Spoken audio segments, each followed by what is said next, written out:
എല്ലാവർക്കും പുതിയൊരു ദിവസത്തെ പുതിയൊരു വീഡിയോയിലേക്ക് സ്വാഗതം. അപ്പോൾ ഇന്ന് ഇതാ കാണുമ്പോഴൊക്കെ മനസ്സിലായിട്ടുണ്ടാവും എന്താണെന്നുള്ളത്. മാങ്ങയാണ്, പുളിമാങ്ങ. നല്ല ചെറിയ ചെറിയ മാങ്ങ ഉണ്ട്, പുളിമാങ്ങ. അതിലാണ് കറി വയ്ക്കുന്നത്. ഇതുകൊണ്ടൊരു കറി ഉണ്ടാക്കുന്നത്, ഈ മാങ്ങാക്കറി. അപ്പോൾ ഇതെങ്ങനെയൊക്കെ ഉണ്ടാക്കണേ, എന്തൊക്കെ ചെയ്യണമെന്ന് നമുക്ക് വീഡിയോ കൂടെ കാണാം. ഇത് തൊലി കളഞ്ഞു കൊണ്ടുവരാം. തൊലി കളഞ്ഞിട്ട് തൊലി ചുടുവെള്ളത്തിലിട്ടാൽ വേഗം പോവും, എടുക്കാനുള്ള ബുദ്ധിമുട്ടില്ലാണ്ട് ഇവിടെ അരിഞ്ഞ് കളഞ്ഞാൽ വരും. അപ്പോൾ ഇതിന് തൊലിയൊക്കെ എടുത്ത് ക്ലീൻ ചെയ്തിട്ട് കൊണ്ടിട്ടേ. അപ്പോൾ നമ്മുടെ മാങ്ങ ഇതാ ഇങ്ങനെയായി, എല്ലാം തോല കളഞ്ഞ് വൃത്തിയായി കൊടുന്നു. പഴുത്ത മാങ്ങയാണ്, പറയാൻ വിട്ടുപോയി. പഴുത്ത മാങ്ങയാണ് കറി വയ്ക്കുന്നത്. നമുക്ക് തുടങ്ങാം. ഇതിൽ വേവിക്കാൻ വെച്ചാൽ ഒരു കപ്പ് വെള്ളം ഒഴിച്ചിട്ടോട്ടെ. ഒരു കപ്പ് വെള്ളം ഒഴിച്ചിട്ടുണ്ട്. കുറച്ച് മഞ്ഞൾപ്പൊടി ഇട്ടേക്കാം. മഞ്ഞൾ ഇനി വെള്ളത്തിൽ കിടന്നത് വേവണം. മുളക് പൊടി കുറച്ചിടണം. ഇതിട്ടിട്ട് വെന്ത ശേഷമാണ് അരപ്പ് അരച്ചൊഴിക്കുള്ളൂ. അരപ്പ് എന്താണെന്ന് കാണിച്ചു തരാം. കുറച്ച് മുളക് പൊടി ഇടാം. വെറും മുളകാണ്, ഉണക്കമുളക് അരച്ചാണ്. നമുക്ക് എത്ര എരിവ് വേണോ അത്ര ഇടാം. തിളക്കട്ടെ. അരപ്പിന് ആവശ്യമായത് ഒരു കപ്പ് തേങ്ങ വേണം. തേങ്ങയിൽ 1 സ്പൂൺ ജീരകം ഇടുന്നുണ്ട്. പിന്നെ ഞാൻ ഒരു ലേശം കടുക് ഇടുന്നുണ്ട്, ഒരു പൊടിക്ക് കടുക്. മോര വെച്ചിട്ടാണ് വെക്കുന്നത്, അത് പറയട്ടെ ആദ്യം. മോരോ തൈരോ ഏതായാലും കുഴപ്പമില്ല. മോരും തൈരൊക്കെ ഒഴിച്ചിട്ട് വെക്കണ കറിയാണ്. മോരാവാം തൈരാവാം നമുക്കുള്ളത് നമ്മുടെ വീട്ടിൽ എന്താണെന്ന് വെച്ചാൽ അതിട്ട് വയ്ക്കുക. അപ്പോഴേക്കും നമ്മുടെ ഇത് മാങ്ങ വേവട്ടെ. മാങ്ങ ഇട്ട് കൊടുക്കാം. ആദ്യമേ 1 സ്പൂൺ മഞ്ഞൾപ്പൊടി. ഇത് നമുക്ക് അരച്ചു കൊണ്ടുവരാം. ഇതെടുത്തിട്ട് വന്നിട്ട് മിക്സിയിൽ കൊണ്ട് നല്ല നെയ്യ് മാതിരി അരച്ചു കൊണ്ടുവരാം. നല്ല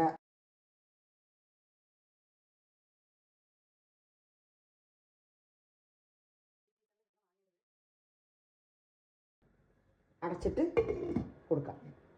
ഇനി വേവട്ടെ. നല്ല തിളച്ച് വേവണം. 10 മിനിറ്റ്, 5 to 10 മിനിറ്റിനുള്ളിലാവും. അപ്പോൾ നമുക്ക് വീണ്ടും തുറന്നിട്ട് അരപ്പൊക്കെ ഒഴിക്കുന്നത് നമുക്ക് എങ്ങനെ നോക്കാം. അരപ്പൊക്കെ ഒഴിക്കുന്നത്. അപ്പോൾ നമ്മുടെ കറി വെന്തോ നോക്കാം നമുക്ക്. വേഗം വേവും. മാങ്ങയില്ല, പഴുത്ത മാങ്ങയില്ല.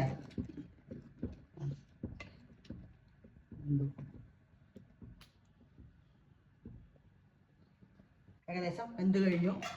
നമുക്ക് അരപ്പൊക്കെ ചേർക്കാം. അതിൽ 2 പച്ചമുളക് ഇടുന്നുണ്ട്, 2-3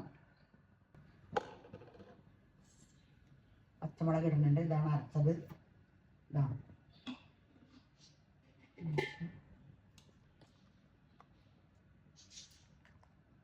നല്ല നൈസായി അറിഞ്ഞിട്ടുണ്ട്. അരപ്പിടണം. തൈര് ഒന്ന് മിക്സിയിൽ അടിച്ച് കളച്ചിട്ടാണ്. അതാണ് തൈര്. അത്യാവശ്യം പുളിപ്പുള്ള തൈരാണ്. ഒരുപാട് പുളിപ്പ് വേണ്ടാച്ചിട്ടാണ് അരപ്പിടുന്നുണ്ട്.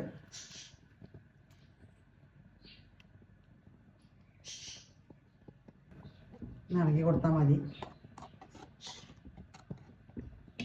തൈര് വെച്ച് ഇതിൽ ബാക്കിയിൽ തൈര് വെച്ചിട്ട് ഒന്ന് അടിച്ചു കൊണ്ടുവരാം. വെള്ളമൊക്കെ നമുക്ക് എത്ര വേണമെങ്കിൽ കൂട്ടാം, കുറയ്ക്കാം. പുളിപ്പ് എരിവും ഒക്കെ ഇതാണ്. നമ്മുടെ തൈരും ഒക്കെ പാടൊന്ന് കളിക്കേണ്ടി ഒഴിക്കുക.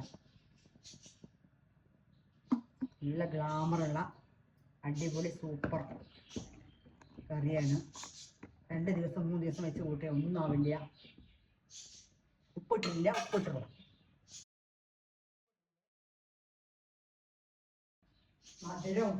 മധുരവും പുളിപ്പും ഉപ്പും എരിവും എല്ലാം ഉള്ള ഒരു കറിയാണ്. ഒരു വെറൈറ്റി ടേസ്റ്റാണ് ഈ കറിക്ക്.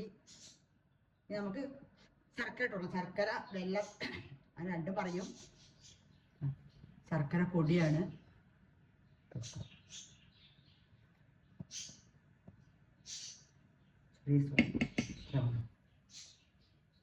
അത്രയേ വേണ്ടൂ. ശർക്കര മതി. നമുക്ക് തിളച്ച് കഴിഞ്ഞാൽ ഒരു വറവ് ഇടണം, നല്ല വറവായിട്ട്.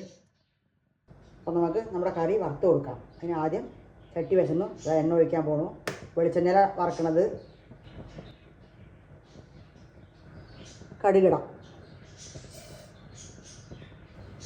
കടുക് പൊട്ടട്ടെ. വറവും പ്രധാനമാണ്. കടുക് പൊട്ടിക്കഴിഞ്ഞാൽ നമുക്ക് ഉലുവയും മുളകും, ഉണക്കമുളകാണ്, ഉലുവയാണ്. 1 സ്പൂൺ ഉലുവുണ്ട്, ഉണക്കമുളകുണ്ട്.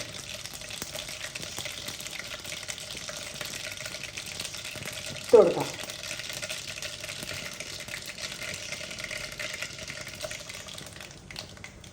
ഇത്രേ പണിയുള്ളൂ.